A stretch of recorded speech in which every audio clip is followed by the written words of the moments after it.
Hello and welcome to the program Tech Talk. I am Dorcas Yakubuzala. Today on the program, we'll be talking about virtual reality, also known as VR, a computer-generated simulation of a three-dimensional environment that can be experienced by a person through a special headset, gloves, and other accessories. The technology creates a realistic, immersive experience, often using a combination of visual, auditory, and haptic feedback. Users can interact with objects in the virtual world, move around, and experience a sense of presence as if they were physically present in the simulated environment. Here's how it works. Virtual reality works by creating a computer-generated environment that simulates a real-world scenario. This is achieved through the use of specialized VR devices such as headsets, controllers, gloves, and sensors. The headset displays images on a screen that is positioned close to the user's eyes, creating a 3D visual experience. The sensors track the user's movements, allowing them to move around and interact with objects in the virtual world. The gloves and controllers provide haptic feedback, which simulates the sense of touch, further enhancing the immersive experience.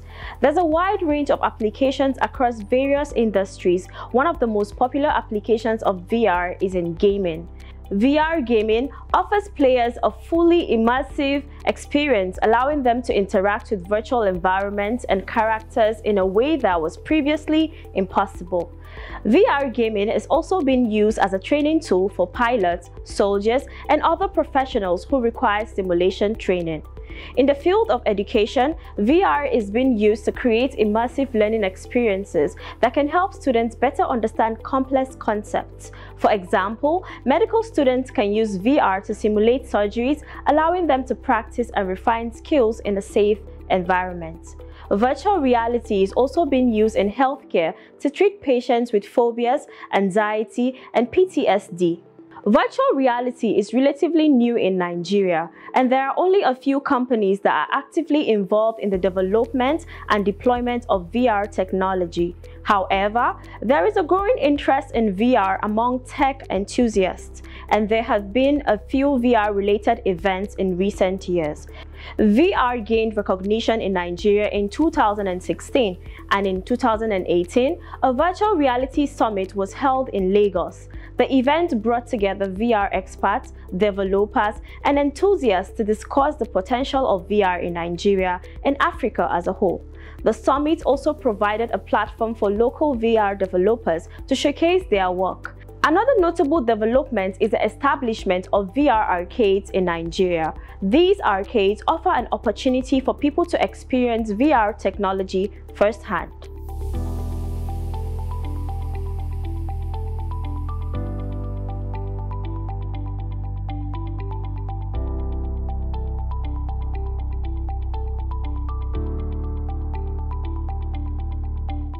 Joining in the discussion today are two VR experts in person of Japhet Johnson, who is in the studio with us, and Arome Ibrahim joining us from Zagreb, Croatia.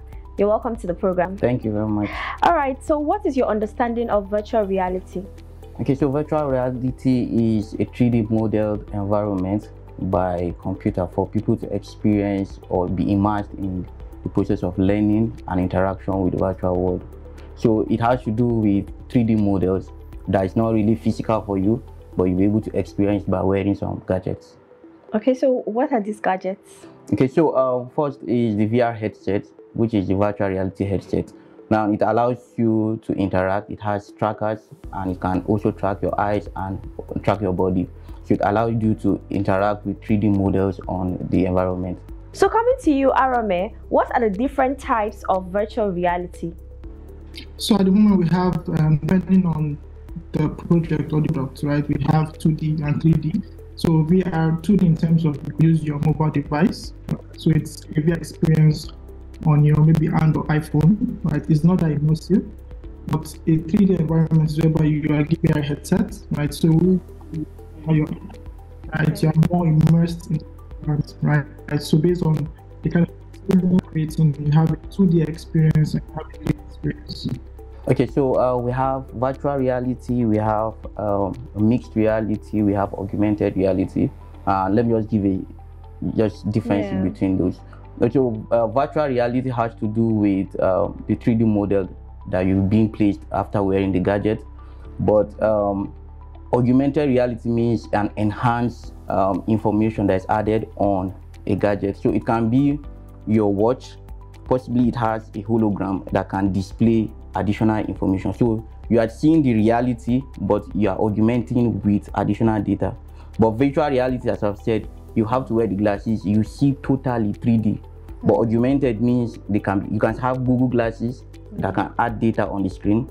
You can see some new cars now on the windscreen. You can see added information on the windscreen. So those are augmented reality. Then the mixed reality has to do with both.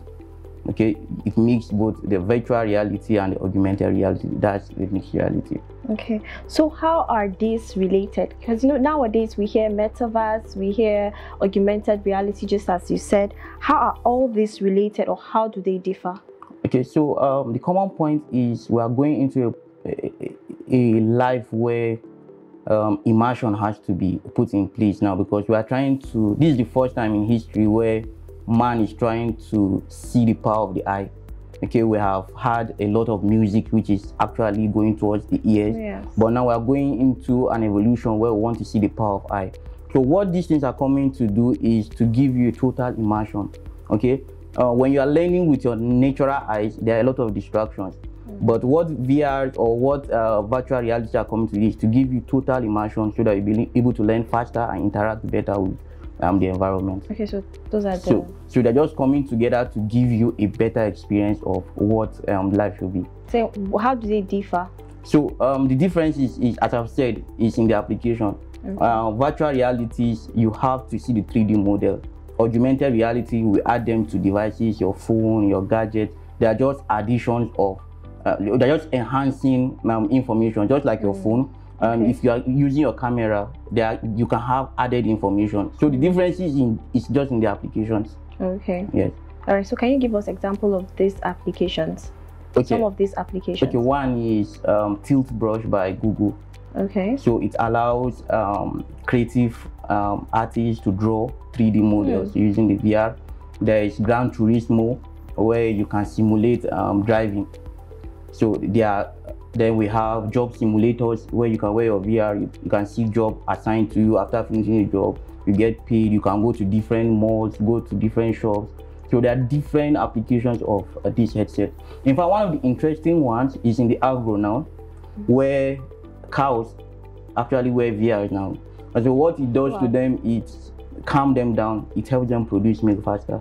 Wow. So there are so many applications. So look at agro, we are looking at therapy. A lot of hospitals are looking at, okay, how can they even calm their patients with the VR. So it helps a lot. There are several applications that we have not even explored even enough.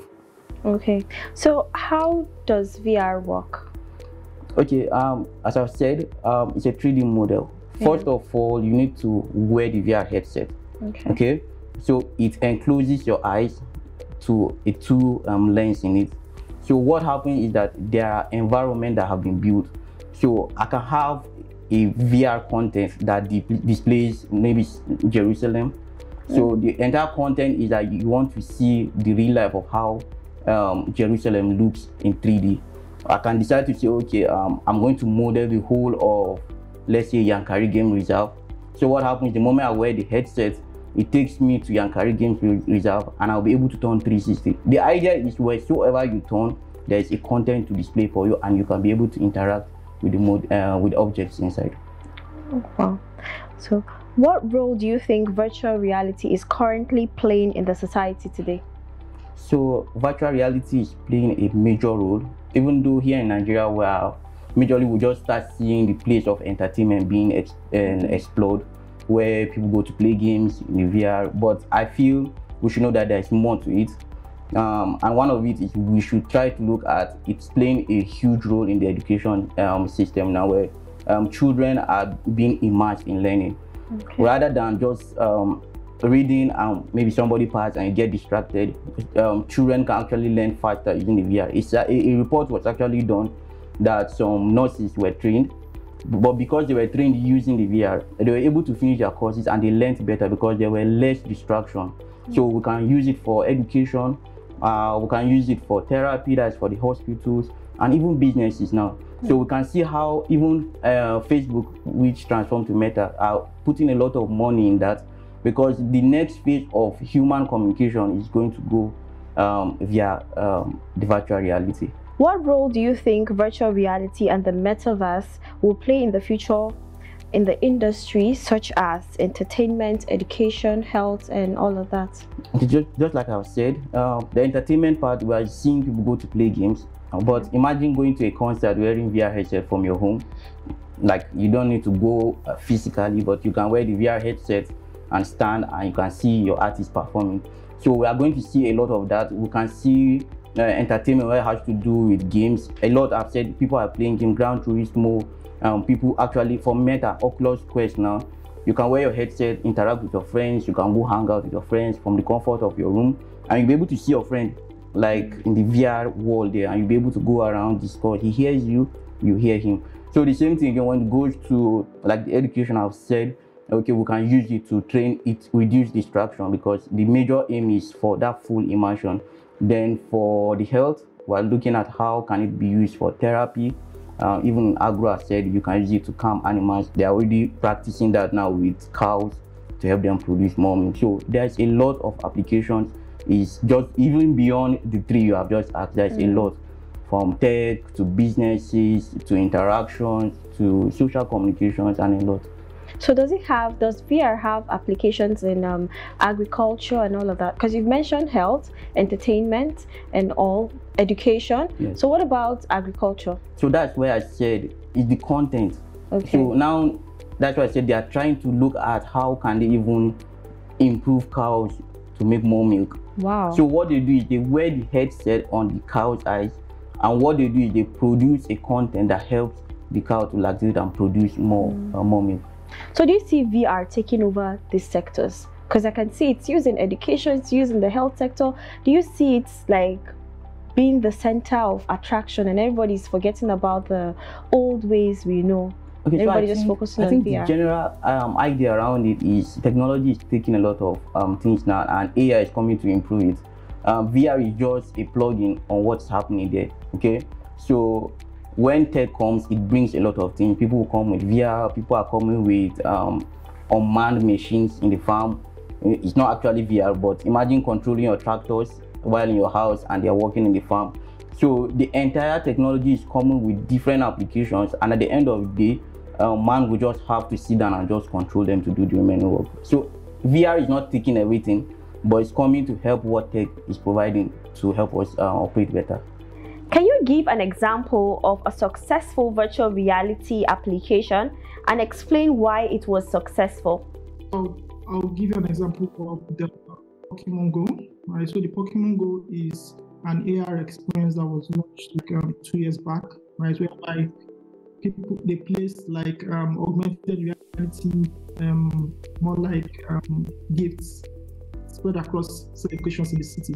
Right, so what people had to do was to take up their devices, right? If they see any particular QR code, right, they scan it and have access to those gifts, right? So it's more like you have a real, maybe, how do I put it, like a real game environment. So you're walking and you'll be seeing 3D models moving around with you and engaging with you, right? So people had the opportunity to engage 3D models with their environment. So no matter where they are, America, China, Nigeria, you could play that game and win actual rewards using the mobile AR experiences.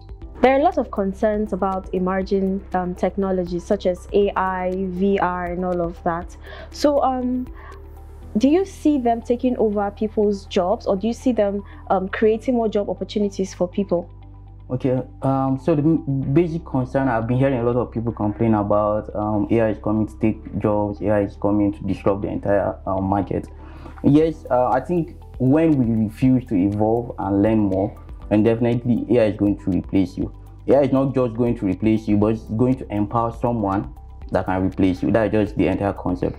So technology is coming to make life easy, but we have to evolve with it. Okay, most times we are being stuck with what we already know. So humans, we are so content. If I already know how to do this, I don't want another new way, and that has been a major challenge. Yes, AI is threatening a lot of jobs. So it's funny how I see some people that don't even know how to do the formal jobs still reluctant to even learning more. So AI is not coming to just take, it's going to empower people that will learn it to replace you faster. That's what is happening. Okay, so you made mention of virtual reality being used in different sectors such as entertainment, education and all of that. What about the banking sector? So I think the first disruption of the banking sector is even what blockchain is doing, what cryptocurrency is doing. Okay, it's already giving out that the bank, because we need to rely based on trust and efficiency, reliability. We saw what happened recently during this issue of cash. Some banks were not able to even operate properly. So the bank needs to first improve their tech before you even think of the virtual reality, because a lot of systems are there now that you don't even need to go to the bank to do a lot of these things. You can stay from comfort of your home, do your transactions, and you go smoothly. So what the bank needs to look at first is to step up their game in the tech field, ensure that there is efficiency, we can trust what they are doing. You don't have to go to the bank to report a simple issue of, okay, I sent money, it didn't go. Why can't you do it comfortably from the comfort of your home and you resolve it? So where the VR comes into place is, okay, imagine I can wear my VR headset and walk into any of the bank branch, and the same customer support, possibly sitting in his home, has the VR headset, and we go there and interact without me going to the bank. So it's just improving how the normal life of the banking sector is supposed to operate. Okay, but what the bank needs to do first is not even looking at the virtual reality, but how do they need to step up their game in the tech field when it has to do to providing efficient and reliable services. All right, so talking about metaverse, the concept of metaverse is to create an avatar for individuals that will represent them in the virtual world. So take for example, I'm an engineer. How does my avatar represent me, goes to work and do the job for me? Okay, so as I said, it's a 3D model that carries your characteristics that you can build around. Okay, this is my color, hair color, this is how I operate. The issue is that it doesn't just go to do the work. You have to wear the headset, then go interact with your avatar. So basically, you're doing the work, but it's just that. Yes, exactly. So you are at the comfort of your home. You have designed how you want to look in the 3D model, how I will be able to see you. So possibly you might want to present yourself as a lady or as a man. It depends how any person wants to design his avatar. So it's just giving you the luxury of staying from where you are, but I'll be able to see you physically in the reality world there, and we can go and interact. So okay, so what about cases of fraudulent activities? Because you said I can present myself as a man. Yes. So how would I? So now that is where a lot of regulation has to come into place, and data privacy needs to be there, because companies that will be providing you with these platforms to create your information need to do your KYC. I need to prove that yes, you are a lady, so you can't come and create a male avatar. Okay, so we need to have regulations that guide companies against data privacy, because it's not all about just having the data there, but how are we sure the companies are not going to use your data or sell the data or do something else with it? So before it even becomes big, I think the Nigerian government needs to start putting up frameworks that will guide against how we build this technology. Because yes, it can be hacked. Someone can hack your identity, and I'll wear my glass. I'll think I'm talking with Douglas, but whereas I'm talking with Femi. And he might just tell me, "Who Jaffe, help me get this?" Because it's going to get to a point where we can buy items from the metaverse. So imagine I'm talking with you and you're telling me, "Okay, let me help you get this VR headset." Possibly you are not the one. Someone has hacked your information and is using your avatar. So those are the challenges we are going to face in the virtual reality. All right, we'll go on a short break, and when we return, we'll see how these VR devices work. Don't go nowhere.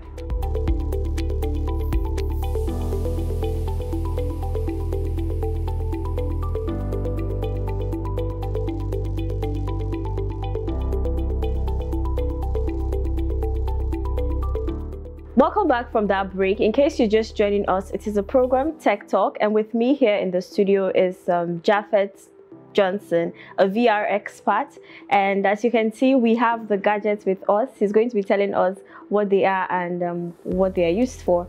So Japhet, what are you holding for starters? Okay, so this is a VR headset. Okay. And these are two different headsets actually. So this is the Meta Quest from Facebook, and this is a standalone VR headset.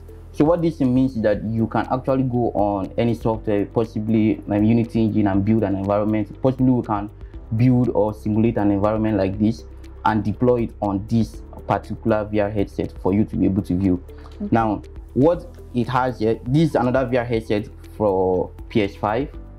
Now, this is something you have to cater to the PS5 for it to be able to work. So this is the one that you can use for your Gran Turismo and you can play games on it. Now, this is the one that I was trying to explain a lot around, because you can build content on this one. Now you can go to Egypt, you can go to Israel, you can chat with your friends, you can play games on it, you can model your own environment and use.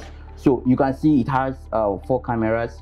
Now these 4 cameras help to track your position. This dots are the cameras. These dots, yes, there are 4 cameras, and these are inputs. These are controllers now. Now the moment you wear your headset on your head, now these cameras will be able to track your hands. So they'll be able to connect with this and track your hands, and it will be able to track your movement. This particular headset has haptic feedback. So the moment you wear this headset, possibly you are playing a game and you get shot at, it vibrates. The same thing with the controllers. So they give haptic feedback. So it gives you that real sense of like experience. So maybe you are playing a game and someone shoots you, so it vibrates and gives that feedback to you to be able to understand. So these are 2 different headsets. All right, so can you wait so let's see how it works. Okay, so this is just a simple demo. You can pull this, then adjust and tie it. So if I'm using the controllers, there you go. So a sample now, I'm probably, this should be my left or right. So I can possibly play the game, shoot around and do my settings. So everything that happens now, I'll be able to move 360 and look 360.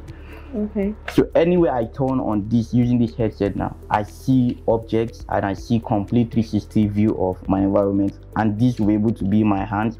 I'll be able to pick out knife or pick any model, or I'll be able to drive or do whatever with this. But this is not going to show my hand. It's just going to show a particular object. Possibly I'm holding a knife, then I'll be able to hold a knife. If I'm holding a gun, then it will show that I'm holding a gun. So it helps to track my movement, and also on the lenses, it can be able to track your eyes. Wherever I'm looking at, you can be able to see where I'm looking at right on the VR headset.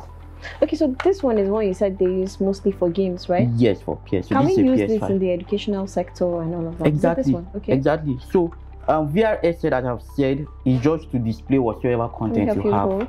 Okay, hold this one. Okay. So it's simple. All they do is to display the content. So whatever content I want to build, I can deploy it on either to get it as a PS5 or on the standalone console to play. So the entire idea is, what content do we want to use? One of the ideas we are looking at is giving experience, more especially for people that are traveling and the real estate. So we have Which one? This one or this one? No, any of them. Okay, I any said of them. Content. So the issue is you can go and build your content. So we have real estate companies now. What they are doing is, after they finish building their houses, you go take pictures of videos of the entire house and you deploy it on the VR headset. So when you are going for your marketing, I don't need you to go to the estate. I just wear the VR headset and you'll be able to move around the entire building to see everything we have. So that's what happens. Okay, so basically both of them are doing the same job. Exactly. This one is more powerful because it's more expensive. Oh, wow. Okay. So I think one of the challenges people are having is because of the price to afford this done. I think this around 550,000. This is almost 400,000 naira. So imagine an average Nigerian would just want to pull out money to buy a VR headset for 400,000 naira. But hopefully, with time, people should be able to afford it, because the experience it gives and what you'll be able to learn using it is more than what you can think of. I've used this to travel to different places to see how other countries look like. So to me, I feel it's worth the investment, and just a matter of time, a lot of people will see the reason to actually start using this. All right, thank you so much, Japhet Johnson, for joining us in the program today. Thank you very much. And also thank you, Arome Ibrahim, for joining us today. Thank you very much. Yeah. So we'll now go on a short break, and when we return, we'll bring you tech tips. Do stay with us.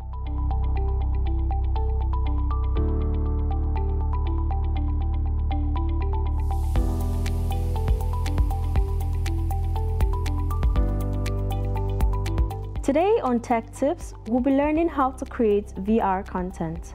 Creating VR content typically involves 3 steps. Step 1, create an outline and goal. then turn it into a detailed flowchart with clear learning objectives. In this stage, instructional designers and L&D teams craft a flowchart that maps out the steps learners will experience and understands how visual elements will create a simulated environment. Step 2. Create assets that meet learning goals. These assets include 3D modeling, 2D graphic design, video elements, and voiceover. During this step, assets must be created that align with learning goals. Step 3. Developer writes custom scripts and makes the content playable through authoring tools.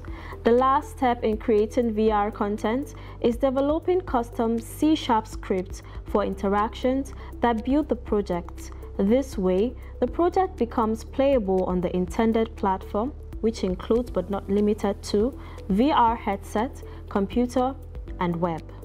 These 3 steps can be developed in-house or outsourced. The main differences are saving time and having access to expert experience. If you are building a team in-house, you need a developer, programmer, and 3D artist at minimum. When you outsource, you can access more experienced professionals but may have to pay a higher price. Whether you create a program in-house or outsource, it's important to develop a VR program that aligns with your custom learning goals.